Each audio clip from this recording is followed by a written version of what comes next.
మావాడని ఎత్తే సరిపోతుంది. కొత్త రాజకీయం అనమాట ఇది.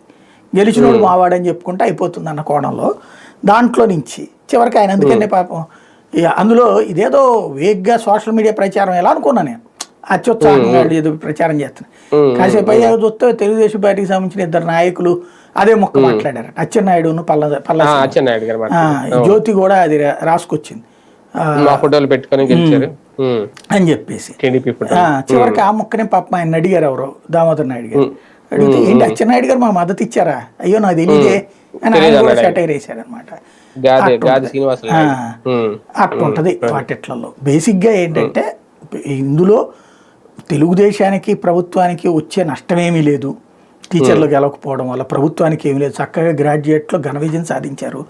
ఆంధ్రప్రదేశ్ చరిత్రలోనే చక్కటి విజయాన్ని సాధించారు, అంత భారీ మెజార్టీ. ఖచ్చితంగా గ్రాడ్యుయేట్లది ముందు నేనైతే 3 అనుకున్నాను. చివరిలో ఇదొక్కటి మాత్రం తేడా వచ్చింది. అది కూడా ఏంటంటే నేను అనుకోవడం ప్రభుత్వ వ్యతిరేకత అనే కంటే కూడా అక్కడ ఆయనకి నాయుడు గారికి మంచి కమ్యూనికేషన్ ఉందట. అంటే నాయుడు గారికి సంబంధించి ఒకటి క్యాస్ట్ ఈక్వేషన్ పనిచేసిందట, ఇంకోటి ఆయనకి బీజేపీ మద్దతు ఇచ్చింది. అది నేనే చెప్పాను ఇంతకు ముందు వీడియో, అప్పట్లో పేపర్లోనే వచ్చింది, ఈనాడు జ్యోతుల్లోనే. ఏది ఈయనకేమో తెలుగుదేశం ఫస్ట్ మద్దతు ప్రకటిస్తే, తెలుగుదేశం తరపున ప్రకటిస్తే ఆ తర్వాత జనసేన కూడా మద్దతు ప్రకటించింది.